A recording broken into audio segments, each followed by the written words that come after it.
น้องพี่น้องก็คือมื้อนี้ตามคำมั่นสัญญาทางน้องๆเพิ่น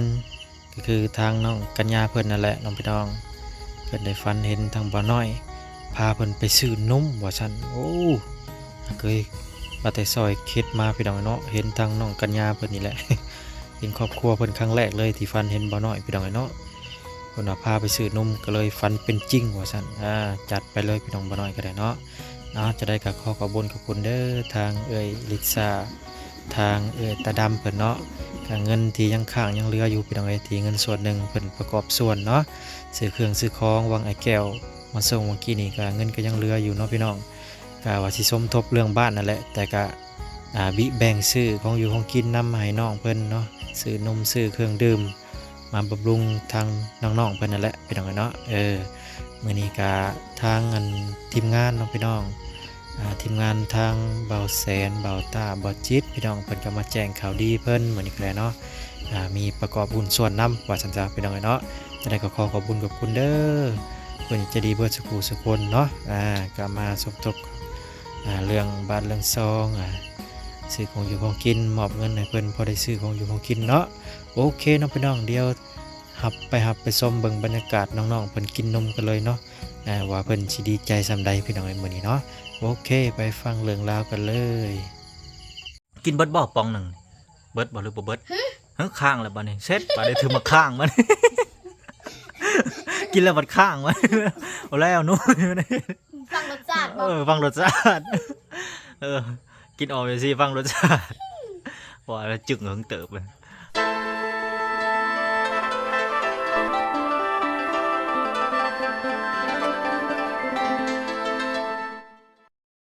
น้องพี่น้องตอนนี้ก็มาหอดจอดถึงเพื่อนซานบ้านซองน้องลินดาพี่น้องเนาะลินดาน้องกัญญาเพื่อนพี่น้องเลยก็คือตามคำสัญญาคือเก่าคือเดิมพี่น้องโอ้สบายดีเห็นยังนะดังไฟหนึ่งเข่าบ่โอ้เอ้าเห็นไปใช้นะฮะเก็บพื้นบ่โอ้ไปเย่พี่น้องเลยเนาะกำลังดังไฟหนึ่งเข่าหนึ่งน้ำแล้วก็ได้ ใช้ป่ามาแล้วยังบ่ได้มาบ่ได้มาแล้วมันขำแล้วนอน3 คนคือเก่าคือเดิมบ่คือเก่าคือเดิมแหละ คือเก่าคือเดิมทางนั้นเราลงไปเอาพื้นเลยพี่น้องเอ้ยโอ้ลองซิงกระตุกดิขึ้นมาเถอะละคนเดี๋ยวขึ้นพร้อมกันแท้นี่ไปเนี่ยพี่น้องเอ้ยโอ้โตหนึ่งเข่าซอยกันพี่น้องเนาะตักน้ำตักในพี่น้อง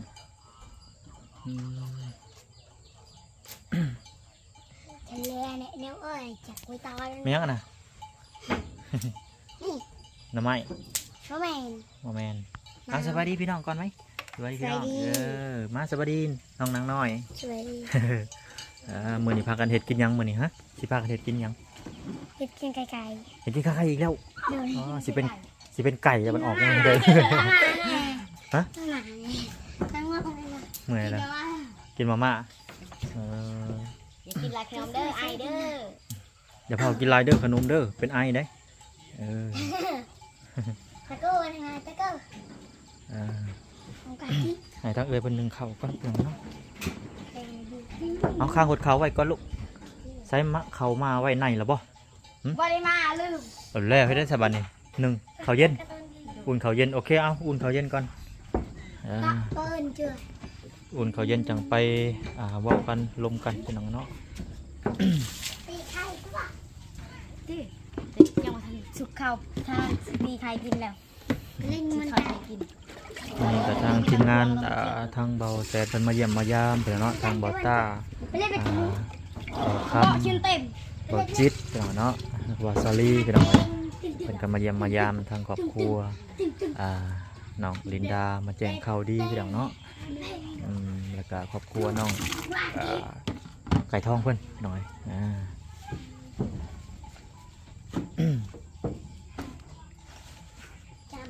เขายังลายบุลุ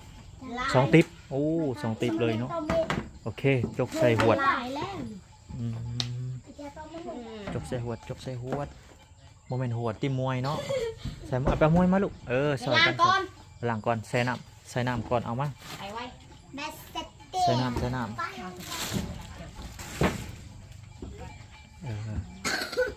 ชันมากระลอกอีกแล้ว ชันแต่มากระลอกอยู่หน้าเจ้าก็ล่างอันเจ้าหนึ่งเขากันบ่ลูกนางน้อยบ่ฮู้บ่ ปะหา เพิ่นบ่ฮู้เรื่อง อยู่ละ แม่นบ่เพิ่นฮู้ภาษาลาวบ่ ฮู้คือกัน เพิ่นน่ะบ่ปากใส่เอ้า บางก็บ่ฮู้บางทีก็ฮู้ มึงจะฮู้มึงจะฮู้ ใส่นั่น จกใส่ดีๆลูกจกใส่ดีๆอย่าเฮ็ดก้อนใหญ่อย่าเฮ็ดก้อนใหญ่ไรตอนนั้นแค้นได้ เฮ็ดก้อนใหญ่แล้วแค้นได้ยำบ่แหลกเรียบร้อย เฮ็ดก้อนน้อยๆเฮ็ดได้นะ จะไปมูดเป็นปวก อย่าปั้นลิ้นลูกบ่ปั้นมันแน่นมันตั้งมาตั้งมัน บ่กำบ่คั่นมันแน่นมันนานสุกจกนี่คือเอื้อยเจ้านี่เห็นบ่สองมือเพราะจะเอามือเดียว อีโซสอยตา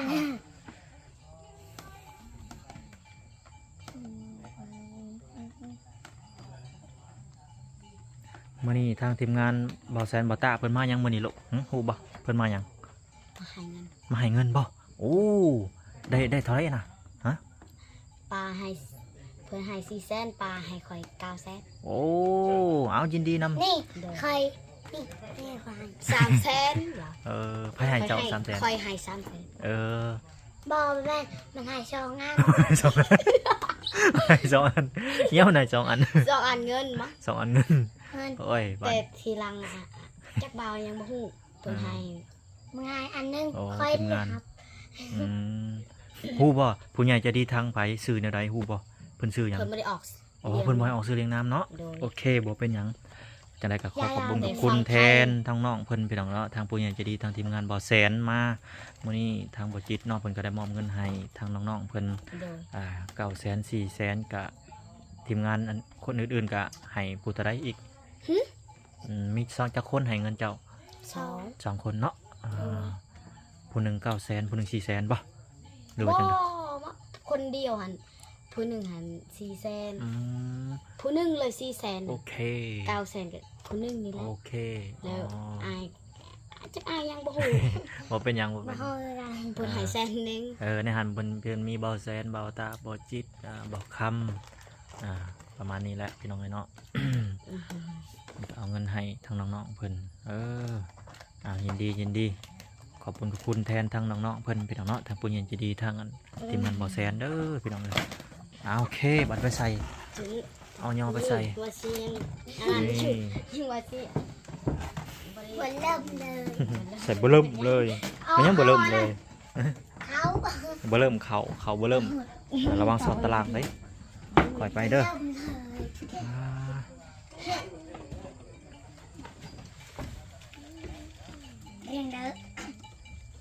บ่แม่นสิมอดหรือบ่จักนะบ่มอดบ่โอเคตัวบาทนี่พี่น้องเนาะหลังจากได้ข้างวัดเขาแล้วก็สิมาคุยกันเรื่องมื้อเว้นนี่แหละพี่น้องเนาะคือน้องกัญญาเพิ่นได้ฟันเห็นบ่น้อยพาไปซื้อนมไว้อันนี้ความจริงฟันเป็นความจริงฟันเป็นจริงยอดฟันอีกเด้อเอาความจริงเด้ออย่ามาตัวอันนะบ่าวได้ตัวบ่ได้ตัวเนาะไม่ได้ตัวโอเคฟันเป็นจริงฟันเป็นจริงเลยอย่าตัวนะบ่ไม่ได้ตัวบ่ได้ตัวเนาะโอเคซะเอาบ่ว่าลายอย่าห่างพี่น้องมอบนมให้ไปเลยเอาขอบใจว่าสิขอบใจเด้อโอเคใจขอบใจเด้อโดยคือเจ้าอยากนมเปรี้ยวแม่นบ่เจ้าว่าแม่นบ่หรือพายอยากนมเปรี้ยวจะมักนมเปรี้ยวเนาะเบิ่งดูมีบ่นมเปรี้ยวในใครเบิ่งดูมีใครเบิ่งน้องกัญญาแม่นบ่นมที่เจ้ามักนุกเล็กตะซอยแม่นบ่นี่เอามาจากซอยเอามาจากถุงลองมึงดูมาจากถุงโอเคเอามาจากเบาะนี่นมเปรี้ยวนมส้มอะไรเป็นน้องเนาะมักไผ่มักมันมักอยู่บ่กินหมากอันนี้เคยกินบ่กินอันนี้หมากอันนั้นมายังวะหมากอันนั้นหมากองุ่นหมากองุ่นมักอยู่บ่มักเละมางุ่นไปเลยบ่แม่นมางุ่นมักชิดาบ่รุ่นมักชิดามันมางุ่นมันมางุ่นมันจังซี่บ่โอเคเอาอยากก็กินเลยผู้ละป๋องเลยกินให้พี่น้องเบิ่งดูไปได้แก้เป็นบ่เป็นโอเค เคแกะเบิ้ง ซัมนี่บ่เป็น แกะเบิ้งน้องกัญญาลองแกะมึงดูเจ้าโอ้น่ะมันบ่ธรรมดานะมันหยาบเนาะ ยากมันยาก คือน้องนางน้อยเพิ่นบ่ฮู้แล้วจะสิซื้อหยังใหม่เพิ่นพอเพิ่นบ่จัก ก็ได้กินนํกันเด้อกินนํกันให้ น้องเปรี้ยว เอาให้เพิ่นในป้องหนึงเอ้า บ่มัก บ่มักอันนี้เด้นุ่มเล็กตะซอยเอาบ่ มักบ่ ให้เพิ่นกินโลดโอเคปัน ตลาด ปันเพิ่นเนี่ยเด้อป้องหนึง เฮ็ เฮ็ดหยังกันน่ะกัดเอ้าแล้ว จะไปกัดเด้ เบิ่งนี่ใส่บอลมันแกะนี่เด้ บ่ได้แกะจังสิไปกัดบ่ฮู้ บ่เป็นหยัง บ่ฮู้ บ่มีไผเป็นมาแต่เกิดดอกลูกเอ้ยสั่นละจื้อไว้นะบ่บอกเอาปั้นให้น้องนางน้อยอันนึง สิเอาตัวนี้หรือสิเอาตัวนี้ เด้เราหมักแต่ตัวนี้โอเคให้เรากินตัวนี้ตัวนี้เจ้าก็เอาไว้กินตัวนี้ โอ้ยไปกินน้ำโอเคเอาไว้บัด ประมาณแหละเอากินลองเบิ่งดูเป็นจังไดบัดนี้รสชาติมันสิสมหรือมันสิหวาน เดี๋ยวเรามาปูชนาเด้เราปูชนานะว่าบ่ได้เด้ถ้ามันขาดอันนี้ก็ตื้อประแดกเด้อ ตายแล้ว แต่โลกแล้ว อย่าว่าเติบเด้ โอเคกินอย่าหันปากกระบอกมาไม่ได้ปูชนานะบ่าวมาได้ ปีนไปมาเด้อฮะเป็นหยังนมเหี่ยบ่ เปียกซื่อๆ เปียกเสือโอ้ โอ้ยจะเป็นซ่า โอ้ได้ย่อยละกินดูเลย อย่าเฮ็ดแบบนั้น กัดก้นกิน กัดทางลุมมันกินใช่กับมัน เกือบแล้วอย่าเอา อย่าว่าบ่โอเคบ่บอกบ่เว้าเอากิน ปลาตดไปได้รสชาติสมผาดหวาน หวานบ่ก็จะสมผาดหวาน มันน จะใส่มังนาวหลายโพด ใส่มังนาวหลายโพดผสมใส่หมักพริกว่ะอันเผ็ด ำพ่อมันทัน น้องนางน้อยครับเนาะมาเมื่อนี้มาเมื่อคืนวานนี่เลยเนาะมาเมื่อวานนี่แมันบ่กินเบิดบ่ปองหนึ่งเบิดบ่หรือบ่เบิดข้างแล้วบ่นี่เซ็ตบ่ได้ถือมาข้างมัน กินแล้วบัดข้างมัน เอาแล้วนู้น ฟังรสชาติบ่ ฟังรสชาติกินออกไปสิฟังรสชาติว่าแล้วจึกเหิงเติบเลย ใช่ป่ะบัด ไปได้รสชาติตั้งนะตั้งฮะไปได้อิ่มโพดมันเหลือครึ่งหนึ่งบนบอลอิ่มแล้ว เลยพอได้กิน อิ่มกับโปงไว้คำอิ่มกับโปงไว้บอกกินบอกฝืนกินโอเคเอาไว้กินตอนแรกอีกจะน้อยมันบ่บูนง่ายดอกอย่าแต่หมดขึ้นนั่นแหละ มันสิบูดกับไปอุ่นใส่ไฟเด้อ ไปข้างใส่ไฟเด้ เอาข้างใส่หมอปดบอก เอามาถอกใส่ถ้วยไว้สดบัดนี้สดนม จะเอาอย่าเกี่ยวไป เป็นยังนี่เนี่ยฮะสองคนนี่ มันนี่มันเสร็จเสือค่อย อ่า มันใส่ปากเสือ บ่เป็นยังดอก พยันเปื่อน อย่าเปื่อนบ่สักเอาเด้ออย่าลืมส่งเสือเนี่ยเปลี่ยนผมนี่มัดเนี่ยเด้อจะมัดเปียเป็นบ่ให้น้องนะเป็นละมัดเปียให้น้องหน่อยเด้อบ่อยากเปีย เดี๋ยวอยากให้เป็นปี มันก็บ่งามเลยลูกมันโอ้เบิดแล้ว มันก็บ่งามหรอวะลูกจะต้องมัดผมดีๆถ้าสิปล่อยก็หวีผมให้ละเอียดสระผมแล้วก็เอาหวีผมงามๆแม่นFC เพิ่นเห็นเพิ่นบ่ฮักเพิ่นบ่แพงเด้จะได้เพิ่นบ่ฝากเงินมาให้ห้อยบ่ได้เด้เจ้าต้องหวีผมงาม ซื้อนมให้เจ้าแล้ว แม่น ให้สิหน่อย จะต้องหวีผมงาม ให้สิหน่อย น้าบ่าวนี่แหละซื้อนมใหม่ ไปซื้อไข่เนาะ น้าบ่าวเป็นผู้ซื้อแต่ว่าเงินน่ะเป็นเงินของเอื้อยลิซ่าแล้วก็เอื้อยตาดำฝากขอบุญกับคุณเพิ่นเด้อเอื้อยลิซ่า ขอบคุณเด้อเอื้อยตาดำกับเอื้อยลิซ่าให้มีความสุขความเจริญเด้อเทมีแต่ความสุขความเจริญความเจ็บบ่ต้องใดความไข่บ่ต้องมีเด้อเอื้อยให้เจ้ามีความสุขให้เจ้ารวยเด้อสาธุ สาธุโอเคคือสั่งซองน้องๆเพิ่นก็เชื่อว่าบ่ได้ดอกพี่น้องเนาะมีแต่ว่าให้ชมเจ้าขอบใจซื่อๆก็ได้ขอบคุณขอบุญกับคุณเด้อว่าสิว่าดู ขอบคุณเด้อ เอื้อยลิซ่า เอื้อยลิซ่า เอื้อยตาด เอื้อยตาด ำให้เจ้าหั่งให้เจ้ามี ำให้เจ้าหังให้เจ้ามี ให้เจ้าดีมีแห้ง ให้เจ้าดีมีแห้ง ความเจ็บอย่าได้ ความจริงจะได้ ความใครอย่ามีโอ้เราเป็นได้สาธุอะไรว่าดูสาธุ สาธุ เราจะบอกเป็นบ่โอเคบ่เป็นหยัง ด้วย บ่เป็นหยังเราเป็นคนแบบอันนั้นพี่น้องเนาะโอเคเข้าใจทางน้องเพิ่นจำหนึ่งก็ถือว่าโอเคแล้วพี่น้อง ไปได้หวดเข่าบ่แม่นหนูไต่ลงไปแล้วบ่จัก หนูลงไปกินแล้วบ่จักเป็นหยังเมื่อกี้นี่คือสมัคร ไอ โอ้ไอบ่ บ่แม่นสมัครเด้ โอ้มันลงบ่ทันเนาะนมมันลงบ่ทัน บ่เป็นหยังบ่เป็นหยังอยู่หน้าก็กินตลอดอยู่บ่นมหึบ่ได้กินโอ้คือว่ามาหาทางน้องๆกัญญาเพิ่นคือสิได้กินอยู่ดอก นี่กินยาได้ไอตัวนี้เลย เรียบร้อยบาดนี้พี่น้องเอ้ยสั่นมันก็หลอกตามเคยบ่มีไผลงนำ ว้าไอรอบนัวแต่ปาก เจ้าว่าพิษบ่จักนมนี่ก็พิษบ่จัก บ่ผิด บ่พิษบ่ ขนมผิดน้ำมันผิด ขนม กระปูหอยเบิด กระปูก็บ่กินเด้อ มื้อนั้นกินหอย Concentrado. Concentrado na Maria. ฮะว่าหยังบัดนี้ คาราว้าวเมื่อคืนนี้นอนหันมีแต่ตกใจกระปู โอ้ย่านกระปู Doi. บ่แม่นมันไป อ๋อมันไต่กูโลมันไต่ทั่วบ่เลยนะบัดนี้เนาะ ด้วย โอ้ มันไป โอเคถือว่ามื้อแรกนี่ก็นอน3คนคือเก่าเนาะเราบ่ได้เข้ามาบ่ลุงกับป้าจ้ะ ไม่ได้เข้ามาแล้ว เออ ทำแบบนี้หันได้เข้าน่าจะมืออื่นน้ำเข้ามา สงสัยเพิ่นยังบ่แล้วเวียกนั่นแหละเนาะ ดู เพิ่นย่อเฮือนย่ออะไรย่อเหล่าเขาว่าเพิ่นน่ะขนเขาปั้นเขาประมาณนี้แหละพี่น้องเอ้ยเนาะกะทางน้องๆเพิ่นนอนท่าคือวังเว้นนี่ป้าเจ้ามาบ่บ่ได้มาบ่ มา บ่ได้มาใช่บ่มาเลยมื้อนี้เนาะบ่เป็นหยังนอน3คนคือเก่าคือเดิมมื้ออื่นเพิ่นว่าสิเอาอันรูปแม่เพิ่นให้เบิ่งเนาะแล้วก็รูปพ่อเพิ่นฉากแล้วบ่แบตน่ะฉากแบตแล้วโอ้จะฉากใส่นี่เลยเนาะมันเข้าอยู่บ่เบิ่ง 30แล้วแต่กี้ 30แล้วใจเฮง นี่มันมีมัน อ้อบ น หมู ฉาก เขาแล้ว ฮะ 39จ้า 39โอ้เข้าอยู่เนาะฉากจักจะด้นเลยบ่อันนี้บ่ฮู้แม่เจ้าเอาบ่แม่น บุ้ยสิไปอยู่ TikTok ได้จังได๋ ก็เดี๋ยวว่าฮู้แม่เจ้าอยู่นี่ โอ้ยบ่มีหรอก ฮู้พ่อเจ้าได้ซะ ผู้แม่เขาบ่มีจ้า อ๋อมีแต่ฮู้พ่อ Oh, may tao ko na. ทูบเราก็จอยแห้งจะสิ ผู้แม่เฒ่าคนนี้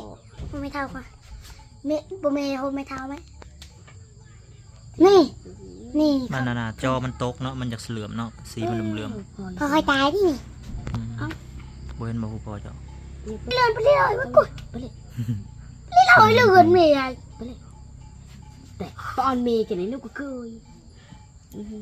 จนเซ็นไม่มี บ่เห็น เห็น ซ้ำ อยู่ บ่ อ่ะ บ่เห็นซ้ Hindi ko pa. ำอืม ได้เห็นใช่ไหม Kinapayang. อยู่กองขยะได้เอง อ๋อบ่เห็นเนาะมีแต่ถ้าเบิ่งมื้ออื่นเพิ่นสิเอารูปอยู่ทางเรือนมา ให้เบิ้ง อืม หญ้าคอยหญ้าแท้ อืม Nga the. อืม หญ้า Nga khoy, nga the. หญ้าแท้อยู่ใส่ อ้าวไผหมอหวดไปเบิ่งดู ดับแล้ว ไฟดับแล้วไฟดับแล้ว ระดับมั้ง ยังบ่ดับนะ ดับบ่ ดับ ดับแล้วจูขึ้นโอเคน้องพี่น้องบัดนี้ทางบ่น้อยก็สิขอตัวกลับก่อนก็ให้ทางน้องๆเพิ่นเฮ็ดอยู่เฮ็ดกินก่อน1ข้าว1น้ำสุกแล้วก็เฮ็ดกินเนาะเสร็จกินหยังเกาะขัวไข่บ่ โดย โอเคขัวไข่ นี่แหละเขายังไม่เห็น ยังบ่อยาก ไม่ได้กินข้าวแรงซ้ำ Nga ไม่อยาก kwa. บ่อยาก เขา เข้า ไม่ได้กินข้าวแรงซ้ำ บ่อยากเข้านะ กิน บ่อยากกินทั้งน้อง2คนเพิ่นอยากให้ กิ เพิ่ น น แล้วเพิ่น เพิ่นกินแล้วบ่ ถ้าว่าเพิ่นอยากต่อใดก็แล้วแต่เพิ่นเนาะ ลูก จักเป็นยังภูมิเบียร์กินข้าว อืม ยังหิวตั้งแต่เพลงกินเนี่ย โอเคเอาซะนั่นนะบ่าวกลับก่อนเด้อบัดนี้เด้อ โดย มื้อ ส อื่น บายดี โดยมื้ออื่นสิกลับมา สบายดี หาใหม่โดยไปพี่น้องให้บ้านนี่กลับก่อน